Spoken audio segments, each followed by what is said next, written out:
Okay, in this video I'm going to walk you through the combined gas law. So first let's think about the labs that we've done over the last few days and what we've learned from them. In our first lab, pressure versus volume, we learned about Boyle's law. And Boyle's law says that if you have a certain starting pressure and volume, that equals a constant. And if you have an ending pressure and volume, that equals the same constant, so that we can say that pressure times volume 1 equals P2 V2, as in we can multiply pressure times volume of one starting point, and that's going to equal the pressure times the volume of an ending point. Then we looked at pressure and number of particles, which doesn't really have an official name as a law, but it is sort of a variation on Avogadro's law.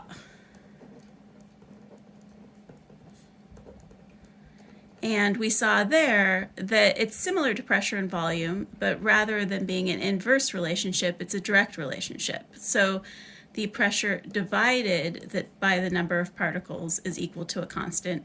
So P1 divided by N1 equals P2 divided by N2.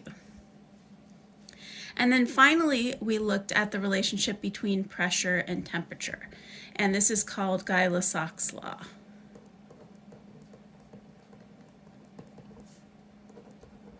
And we saw there it was very similar to the Avogadro's law, to the particles. Only this time there was one variation, one important caveat. The pressure divided by the temperature was equal to the pressure at a second point divided by the temperature. Oops. However, only when we measured the temperature in Kelvin. And to remind you, Kelvin is equal to Celsius plus 273.15. And the reason we had to do that was because the pressure at 0 degrees Celsius was not zero. We needed to make sure that our graph would in fact go through the origin so that 0 degrees temperature was equal to 0 degrees pressure. And that happens at what's called absolute zero, which is negative 273.15 degrees Kelvin. So Kelvin is Celsius plus 273.15 degrees. All right, so now that we have those three laws, we could use them all separately, but it turns out that they're all interrelated. If the pressure times the volume at the beginning equals the pressure times the volume at the end, well, what if we also change the temperature? Or what if we also change the number of particles? And it turns out that the general overall relationship still stays the same. So we can take all these and basically make a mashup. We can say that the pressure times the volume divided by the number of particles divided by the temperature at a starting point is equal to all of those things, pressure times volume over particles times temperature, at an ending point. And this is called the combined gas law, creatively named. Now, as a little note, if you look up the combined gas law on the internet, most people leave out the number of particles, and so you would generally just see this version, P1 V1 over T1 equals P2 V2 over T2. Now, we just like to include number of particles because it is something else that can change, but both of these are correct. And in fact, when you're using this equation, when you're using the combined gas law, anytime a variable is constant, like for example, number of particles,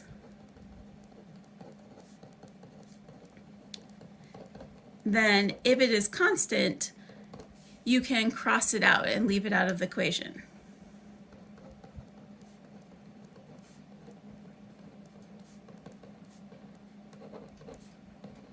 So, for example, with the combined gas law you see on the internet, they're saying that the number of particles does not change, so we don't need to include it in the equation.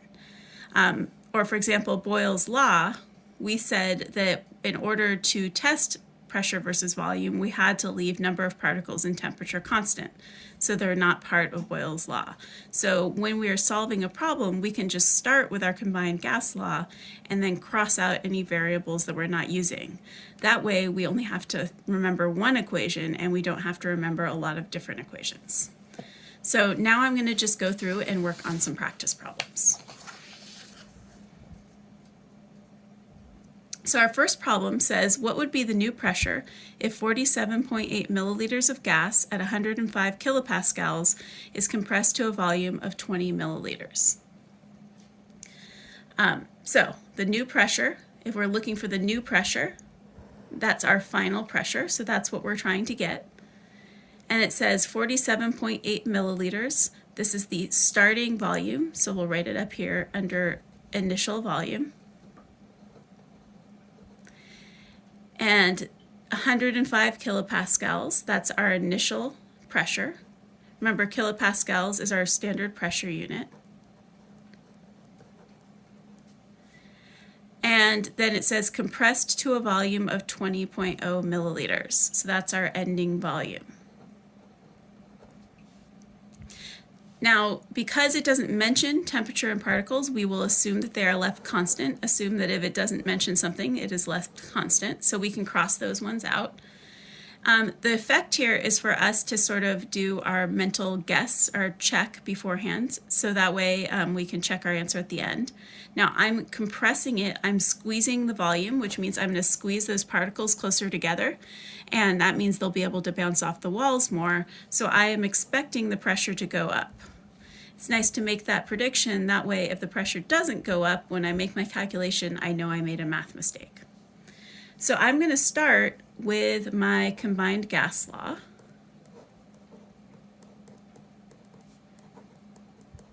Now, I'm always going to start with the combined gas law. If you're thinking, I can remember all the three laws separately, that's fine. You're good. You can just start with the P1V1 equals P2V2 if you want. So temperature is constant, so I'll cross out temperature. And number of particles is constant, so I'll cross out number of particles. I'm left with what was Boyle's law.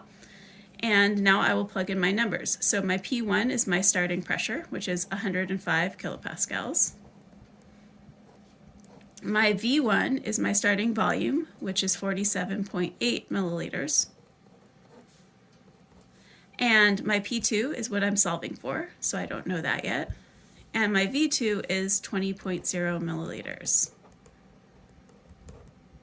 So to get P2 by itself, I need to divide by 20 on both sides. And here also the milliliters cancel. And when I do that math, I end up with an ending pressure of 251 kilopascals. Notice that that has 3 sig figs, because all three of these numbers have 3 sig figs. This 0.0 is significant because there is a decimal point in the number. So I'll write that into my table. And then I'll see, I said the pressure was going to go up, and it did go up. So my effect was as expected. I'm pretty sure I didn't make any math mistakes. All right, next question. The pressure in a bicycle tire is 112 psi, so that's my starting pressure. Note psi is, it's like the pounds or inches. It actually means pounds per square inch. It is not the metric measurement of pressure, but it is what we usually use on tires here in the United States. The good thing about the combined gas law, you have to use Kelvin for temperature, but for all of the other variables, you can use any units as long as you're using the same units before and after. So it's okay to use PSI. Is 112 PSI at 23.0 degrees Celsius in Rockland. So we take the bicycle up to Lake Tahoe where the temperature is -2 degrees Celsius, so that's my after temperature. And it says, what is the new pressure in the tire? So I want to know the final pressure. Now, it didn't mention volume or number of particles, so we'll assume that it stays the same. The tire's the same size, no leak that lets the air out. The temperature has gone down, and if you lower the temperature, the particles go slower, which means they'll bang against the walls less, so I'm expecting the pressure to go down. Now, before I can start though, these temperatures are given in Celsius, and I cannot solve with Celsius as temperatures. So I need to convert these to Kelvin by adding 273.15 to both of them. And that means I get 296.15 Kelvin for my starting and 271.15 Kelvin for my ending. Now I can write my combined gas law. N2, T2, and here it was volume that's constant and number of particles that's constant. So I end up with P1 divided by T1 equals P2 divided by T2, Gay-Lussac's law. So my starting pressure is 112 psi. My starting temperature is 296.15 Kelvin. My ending pressure is what I'm solving for, and my ending temperature is 271.15 Kelvin. So to get the P2 by itself, I'll have to multiply both sides by 271.15 Kelvin. Don't have a lot of room over there. And the Kelvin is also going to cancel. And so when I do my math, I end up with P2 being 100 psi, but it actually needs to have 2 sig figs. So in order to write this properly with 2 sig figs, I need to do scientific notation. And we haven't done that much in class, but just kind of that way it has 2 sig figs.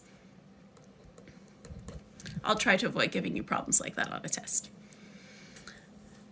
All right, and the reason it has 2 sig figs is because of the negative 2.0 Celsius. That only has 2 sig figs. Even though I did add 273.15 to it, I need to remember that it started as only negative 2.0. All right, last one. Now this one's a little harder because more than one thing is going to change. So on this one, a rigid container of gas at 25 degrees Celsius, all right, so my starting temperature is 25 degrees Celsius, contains 4.5 units of gas, so 4.5 units is my N, and has a pressure of 120 kilopascals. So that's my starting pressure. If 3.1 more units of gas are added, so it doesn't say I ended at 3.1, it says I added 3.1 more. So I need to take my starting and add 3.1 to it. And that's going to be 7.6 total after I add it together. And the temperature is increased to 75 degrees Celsius. So my final temperature.